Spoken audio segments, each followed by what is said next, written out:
So we have a subscriber special, and this subscriber is like really lucky because usually you want to get something out in one video, but this is actually going to be a 5-part series.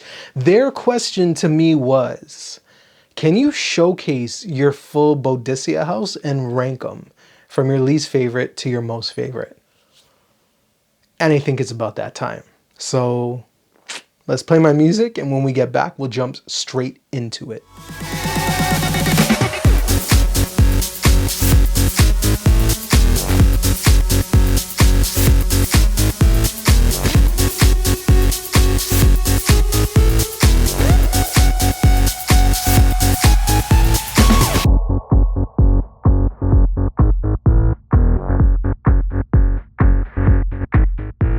So this is a question I get asked a lot. And it's not even like rank your entire collection. It's more so, what's your top 5 Boadicea? What's your favorite Boadicias? What's your favorite Boadicias for females?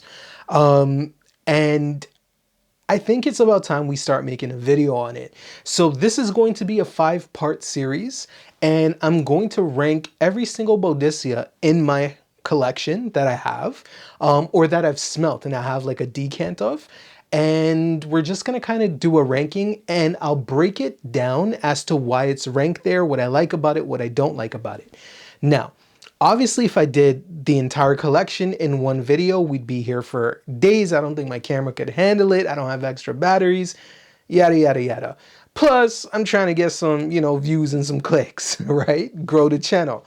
So with that being said, before we get into the first 11 in my 46 Boadicea collection, what I'd like you guys to do is hit that subscribe button, hit that like button, comment down below what house you would like me to do next from my collection.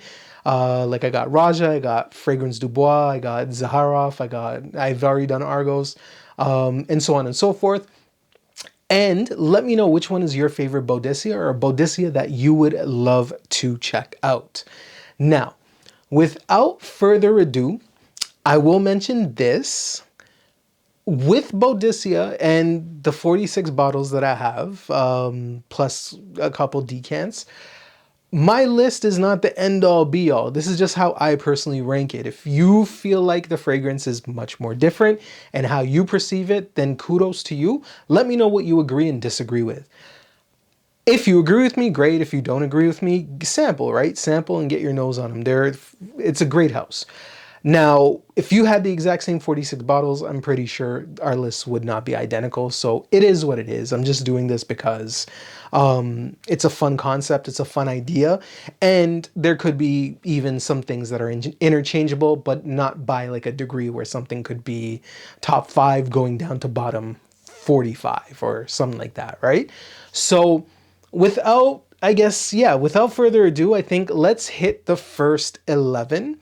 And then each episode will feature 10 until we get down to the top 5. And I'll give you a rundown of these fragrances very, very briefly. So let's start off with, I guess, my least favorite. And we're using least favorite very, very loosely. Just because I think Boadicea is a pretty decent house in its own right. But coming in at 46 is Energizer. Now, Energizer is a very good entry-level Boadicea. It's very citrus heavy, and that's all that you get. It's a burst of citrus energy. You'll just get citruses. There's really nothing complicated about this, nothing complex. It's a very nice, bright fragrance. A very clean, very energetic. It is a happy fragrance, but again, there's no depth. There's realistically nothing that kind of makes me feel like wanting to wear this. If I want something a little bit more complex with a little bit more complexity, I think I just choose something else. It just makes a little bit more sense. But I have it in the collection. It's fairly inexpensive and a great starting point for Boadicea if you were looking at adding this in. But to me, it just doesn't do anything much. That's why this is coming in at 46. So fairly straightforward, citrus, literally nothing else. Energizer. Now, coming in at 45, and the reason why this is coming in at 45 is because I feel like it's a bit redundant in the collection. It is a fairly nice sense. I think there's depth and complexity with this. It's done really well. This is Conquer from Boadicea the Victorious. Different bottle, right? This is an older style bottle. Nice gold, good feel in the hands. Conquer is like a coffee scent. Again, the redundancies that I see with this are like kahwa. You know, I think kahwa is done infinitely better. There's a little bit more sparkle with kahwa. I think it's just, again, price to what you get with this, I think is just it's better. And this falls flat for me because I have kahwa and I have this, and I'd rather reach for kahwa when I want to wear something like this. Again, you're getting something a little bit more darker, a little bit more coffee oriented, spicy. You know, the sweetness is really nice in here. It's tamed down. It's a really good scent, but realistically, I think for the price, for Conquer and its availability, I really wouldn't go out my way to either A, source another bottle, or even look hard enough, because in case it's discontinued, which I presumably think it is, I just don't care to have another bottle of it. So, shit. It is what it is, and the top just fell off. So, yeah. Uh, you know, Conquer, it's good, but it's just not good enough. That's why it's sitting at 45 for me. Now, the next one, I don't have a bottle of. I have a decant of it. I've been testing it out. I really wanted to give it a fair assessment because it is one of the newest releases from Boadicea. It's Defender. That would be coming in at 44. And I've gotten enough time with it to rank it. In my honest opinion, the thing that I like about Defender is that it is nice, it's sweet, there's, you know, comforting aspects to it, but I just don't, I'm not sold on it. To me, it smells overly gourmand. It feels like it's trying a little too hard. It is a good scent, but in terms of the quality of a Christian Provenzano perfume, I just, again, it's not done by Christian Provenzano, it's done by a new perfumer. I just don't think it's there yet. To me, it just wasn't really something that blew my mind. It smells great, don't get me wrong, but it's not something that I'd gravitate to and wear. It's just, to me, I feel like it's overly gourmand. I feel like it's kind of in the same category of a Raja Sweetie Oud, where, you know, it kind of feels like too sweet, too patisserie. To me, I don't know. And I really wanted to like it because the presentation is cool, you know, things like that. But I feel like there's a little bit of slippage in the quality with Boadicea when it comes to Defender. So unfortunately, I am going to rank it at 44. And I have spent enough time. I just don't think that bottle will enter my collection, quite frankly. So yeah, that's my justification. Now, we'll move on to 43, and this is a pain in the ass fragrance for me. I really, really, really wanted this fragrance. This is Greenwich. Love the bottle. I like it. One of my other favorites from this house is in the same type of bottle configuration, which will come later. Greenwich to me fell very flat. And given the anticipation of how bad I wanted this fragrance, because I thought it was going to be, it was a blind buy. I thought it was going to be very green Irish tweedish. It really didn't get to that level. There is aromatics in here, which are fairly nice. It is a fairly spicy fragrance. It's a fairly dry fragrance, fairly, I guess, earthy fragrance. A little bit of leather in here. But in my opinion, I think it falls flat because of the complexities. I feel like there were avenues where this fragrance could have been a little bit more vibrant, a little bit more easier to wear. Not saying it's particularly difficult. It's just what I expected out of it is what it didn't deliver for me. I don't know. For me, it's personally, it let me down. Yeah, there's a zinginess to this fragrance. It's very spicy. There's green aromatics to it, but the green aromatics feel fairly dry, and that could be because of the leather component. But yeah, it's not singing, it's not bursting off of my skin like I expected it to. And this is a fragrance that I bought from Oligarch in Australia, which I didn't realize how bad shipping to Canada was, and that was a pain. But we finally got it over here. You know, I'm still low-key happy that I have it because now it scratches that itch, but I will wear it. I just won't wear it as enthusiastically as I would have if it smelled like what I was hoping it would smell like. But even with the expectations aside, I still think it falls a bit flat. And given its discontinuation and astronomical price, this is definitely, I think, something that you could just strictly just say, I'm okay, and move on to something different. So this is Greenwich from Boadicea, and that was coming in at 43. Now, 42 is a fragrance that I really liked at the start, but then there were things that kind of skyrocketed past it. And I do like the concept of what was going on here. This is Decade.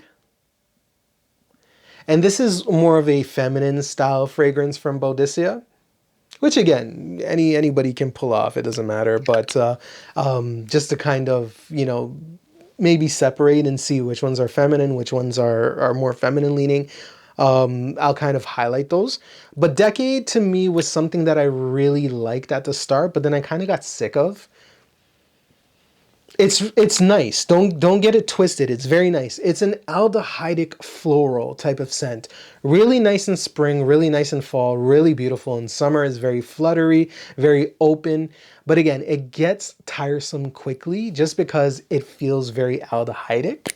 And the combo, the sweetness of the rose, which is very, again, I really don't like saying it this way, but very feminine, very sweet-ish with the aldehydes, kind of push it a little bit too much.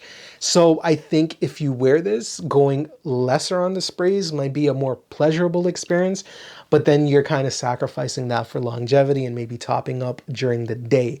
Do I like it still? Yeah, I do. It's still nice. Don't get it twisted, but there are so much better from Boadicea that, I wouldn't necessarily go out my way to own it, but if you get a good banging deal for it and you're okay with the aldehydic floral combination, which leans a little bit more feminine, tiny bit of muskiness in here, then yeah, go for it. I don't necessarily think you'd be disappointed, and it's unique enough to have it in the collection. I don't necessarily think anything reminds me of this. So Decade is coming in at 42. Now, this one might be a little bit of a surprise. The fact that this is already this low. There might be two surprises in this video, and this being the first one. This is from the Zodiac collection, and this is Tiangu. If I'm not mistaken, I believe it's Year of the Dog. Yeah, it's the Year of the Dog. It's beautiful. Beautiful bottle. I'm going to say that. There's a dog with a ball in its mouth and strutting its anorexic self. It looks starving. Yeah, it does look starving. You could use some food. I could use some food. Anyways, I digress. Tiangu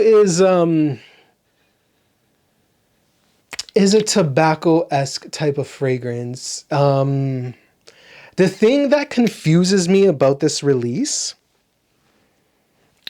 is that it's so close to the King that it really showcases its redundancy.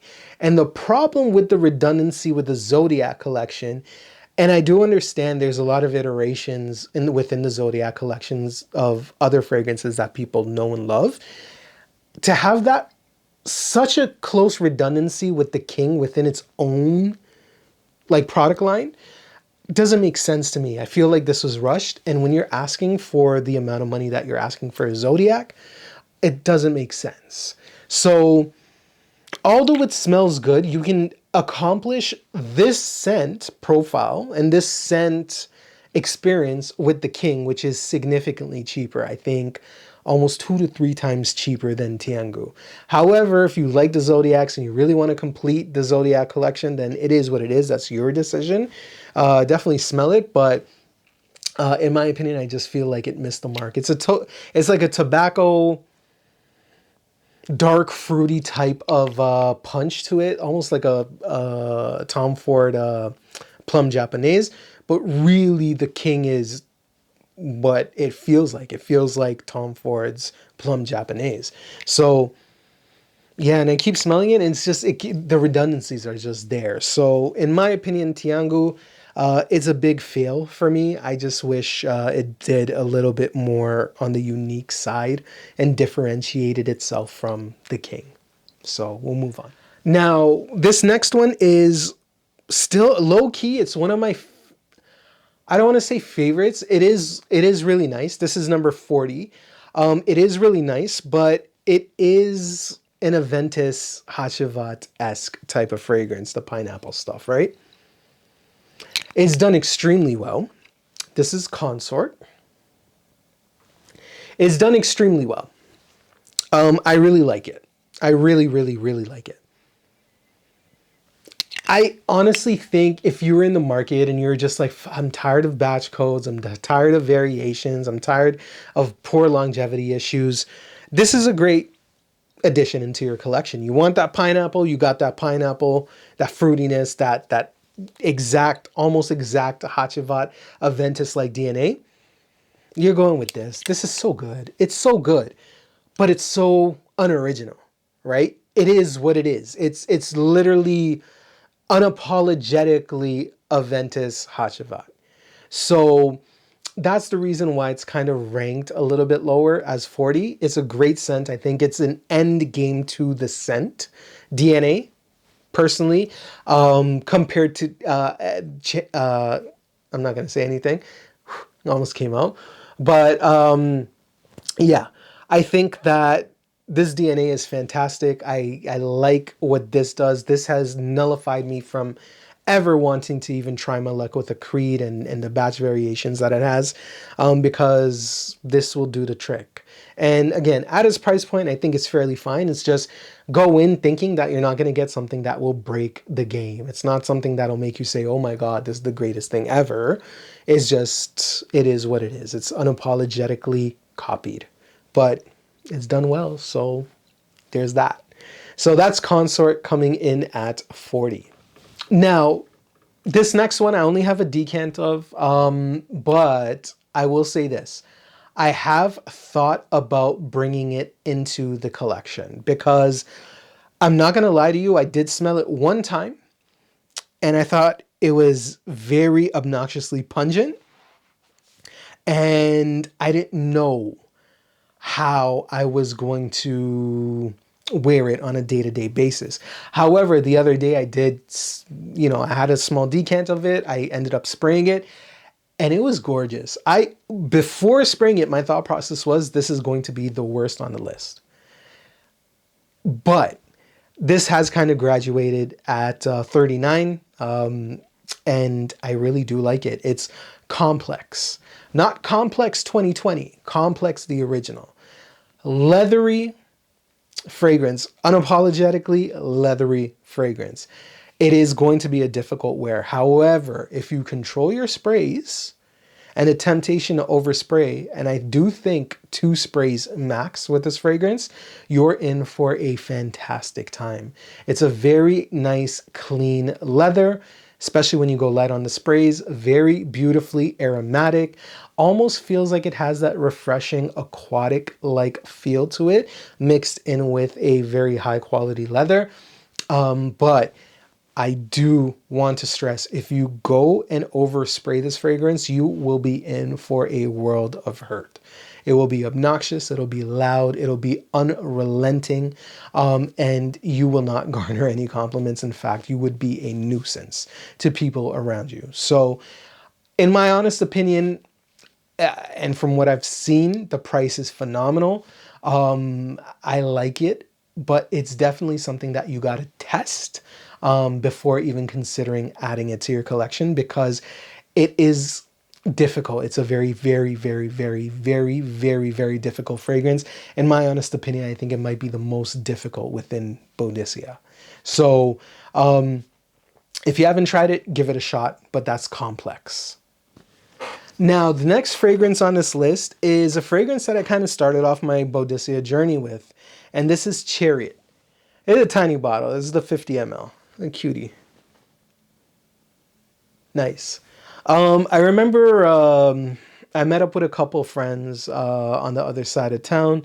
They were starting to slowly get into Boadicea, and they had a couple of these, and they sprayed it in the air for me to kind of try out.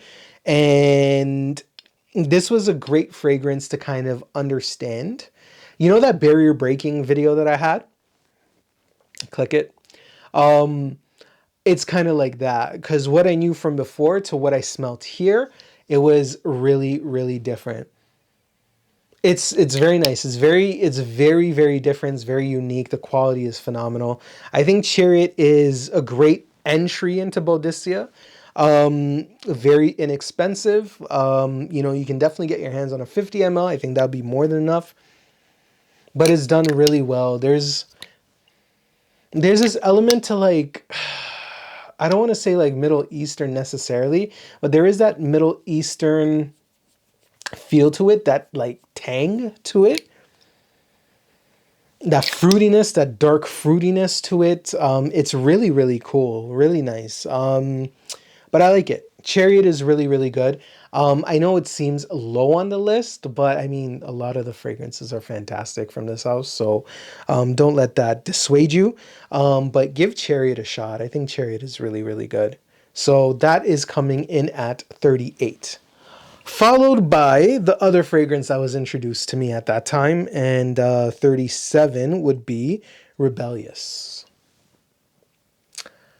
Now, Rebellious, I do find it difficult to really wear it. It is on that same tip as Blue Sapphire for me, where it smells very Middle Eastern. Again, the oud in here is done well. It's done very Middle Eastern-esque. The rose, I think, in here is done, or the florals in here are done very Middle Eastern-esque, to the extent that and I've done it before, if you layer Rebellious with Chariot, you get something fairly, fairly close to Blue Sapphire.